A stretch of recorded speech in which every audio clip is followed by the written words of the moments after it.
नमस्कार श्रोताओं, स्वागत है आपका कथा संग्रहालय में, जहां हम आपके लिए लेकर आते हैं दिलचस्प किस्से और कहानियां।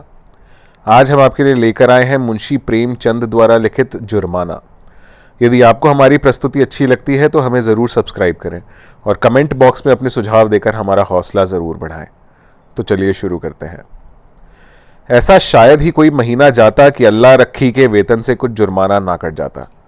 कभी कभी तो उसे 6 के 5 ही मिलते, लेकिन वह सब कुछ सहकर भी सफाई के दरोगा मोहम्मद खैरात अली खां के चंगुल में कभी ना आती। खां साहब की मातहती में सैकड़ों मेहतरानियां थीं। किसी की भी तलब ना कटती, किसी पर जुर्माना ना होता, ना डांट ही पड़ती। खां साहब नेक नाम थे, दयालु थे, मगर अल्लाह रखी उनके हाथों बराबर ताड़ना पाती रहती थी। वह कामचोर नहीं थी, बेअदब नहीं थी, फूहड़ नहीं थी, बदसूरत भी नहीं थी। पहर रात को इस ठंड के दिनों में वह झाड़ू लेकर निकल जाती और 9 बजे तक एक चित्त होकर सड़क पर झाड़ू लगाती रहती। फिर भी उस पर जुर्माना हो जाता। उसका पति हुसैनी भी अफसर पाकर उसका काम कर देता, लेकिन अल्लाह रखी की किस्मत में जुर्माना देना था। तलब का दिन औरों के लिए हंसने का दिन था, अल्लाह रखी के लिए रोने का। उस दिन उसका मन जैसे सूली पर टंगा रहता। ना जाने कितने पैसे कट जाएंगे। वह परीक्षा वाले छात्रों की तरह बार बार जुर्माना की रकम का तखमीना करती। उस दिन वह थककर जरा दम लेने के लिए बैठ गई थी। उसी वक्त दरोगा जी अपने इक्के पर आ रहे थे। वह कितना ही कहती रही कि हुजूर अली मैं फिर काम करूंगी, लेकिन उन्होंने एक ना सुनी थी। अपनी किताब में उसका नाम नोट कर लिया था। उसके कई दिन बाद फिर ऐसा ही हुआ। वह हलवाई से एक पैसे के सेवड़े लेकर खा रही थी। उसी वक्त दरोगा ना जाने किधर से निकल पड़ा था और फिर उसका नाम लिख लिया गया था। ना जाने कहां छिपा रहता है। जरा भी सुस्ताने लगे कि भूत की तरह आकर खड़ा हो जाता है। नाम तो उसने 2 ही दिन लिखा था, पर जुर्माना कितना करता है अल्लाह जाने। 8 आने से बढ़कर 1 रुपया ना हो जाए। वह सिर झुकाए वेतन लेने जाती और तखमीने से कुछ ज्यादा ही कटा हुआ पाती। कांपते हुए हाथों से रुपए लेकर आंखों में आंसू भरे लौट आती। किससे फरियाद करे? दरोगा के सामने उसकी सुनेगा कौन? आज फिर वही तलब का दिन था। इस महीने में उसकी दूध पीती बच्ची को खांसी और ज्वर आने लगा था। ठंड भी खूब पड़ी थी। कुछ तो ठंड के मारे और कुछ लड़की के रोने चिल्लाने के कारण उसे रात रात भर जागना पड़ता था। कई दिन काम पर जाने में देर हो गई। दारोगा ने उसका नाम लिख लिया था। अब की आधे रुपए कट जाएंगे। आधे भी मिल जाएं तो गनीमत है। कौन जाने कितना कटा है। उसने तड़के बच्ची को गोदी में उठाया और झाड़ू लेकर सड़क पर जा पहुंची, मगर वह दुष्ट गोद से उतरती ही ना थी।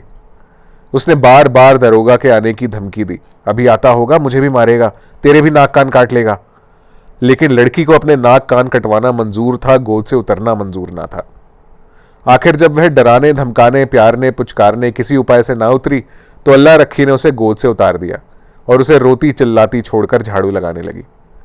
मगर वह अभागिनी एक जगह बैठकर मन भर रोती भी ना थी। अल्लाह रखी के पीछे लगी हुई बार बार उसकी साड़ी पकड़कर खींचती, उसकी टांग से लिपट जाती, फिर जमीन पर लौट जाती और एक क्षण में उठकर फिर रोने लगती। अल्लाह रखी ने झाड़ू तान कर कहा, चुप हो जा, नहीं तो झाड़ू से मारूंगी, जान निकल जाएगी। अभी दरोगा दाढ़ीजार आता होगा। पूरी धमकी मुंह से निकल भी ना पाई थी कि दरोगा खैरात अली खां सामने आकर साइकिल से उतर पड़ा। अल्लाह रखी का रंग उड़ गया। कलेजा धक धक करने लगा। या मेरे अल्लाह, कहीं इसने सुन ना लिया हो, मेरी आंखें फूट जाएं। सामने से आया और मैंने देखा नहीं। कौन जानता था आज पैर गाड़ी पर आ रहा है, रोज तो इक्के पर आता था। नाड़ियों में रक्त का दौड़ना बंद हो गया। झाड़ू हाथ में लिए निस्तब्ध खड़ी रह गई। दरोगा ने डांट कर कहा, काम करने चलती है तो एक पुच्छल्ला साथ ले लेती है, इसे घर पर क्यों नहीं छोड़ आई?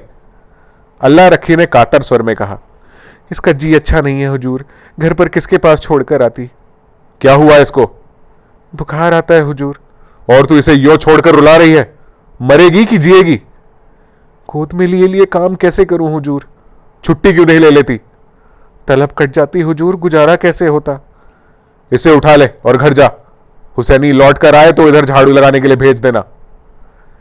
अल्लाह रखी ने लड़की को उठा लिया और चलने को हुई।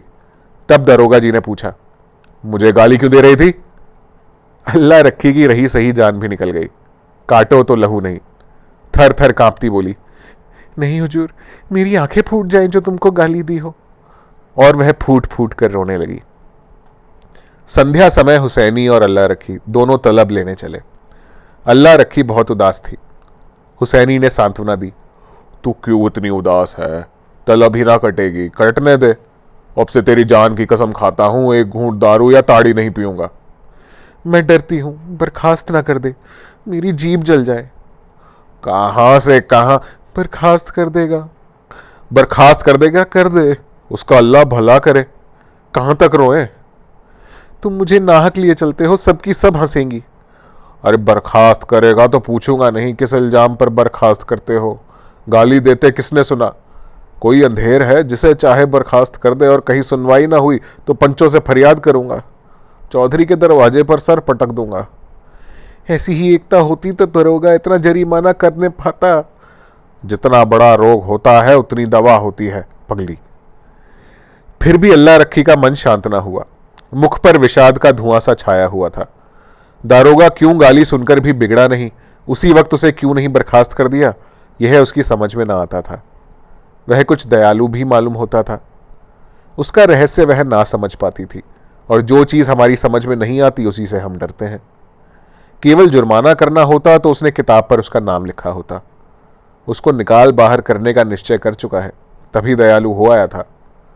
उसने सुना था कि जिन्हें फांसी दी जाती है उन्हें अंत समय खूब पूरी मिठाई खिलाई जाती है, जिससे मिलना चाहे उससे मिलने दिया जाता है। निश्चय बर्खास्त कर देगा। म्यूनिसिपैलिटी का दफ्तर आ गया।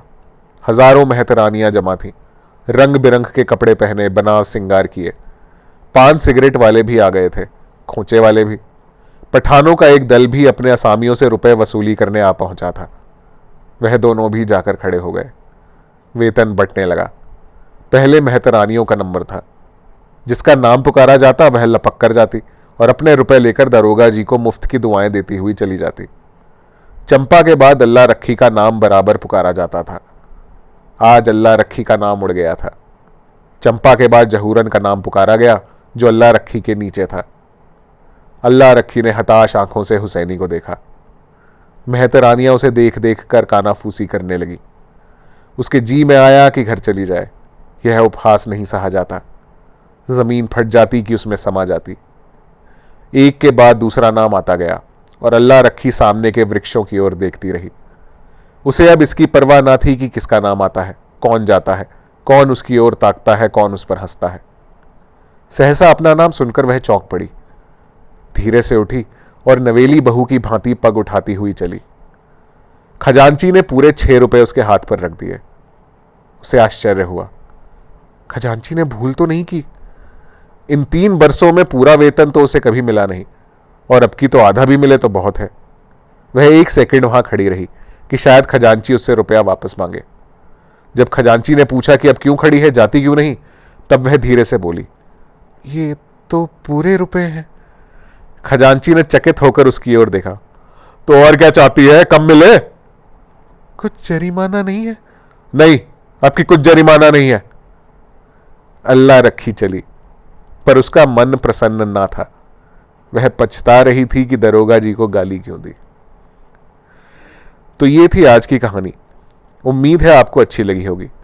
यदि आपको हमारी प्रस्तुति पसंद आए तो हमें जरूर सब्सक्राइब करें और कमेंट बॉक्स में अपने सुझाव देकर हमारा हौसला जरूर बढ़ाएं। ऐसी ही एक और दिलचस्प कहानी के साथ आपके सामने फिर प्रस्तुत होंगे। तब तक के लिए नमस्कार।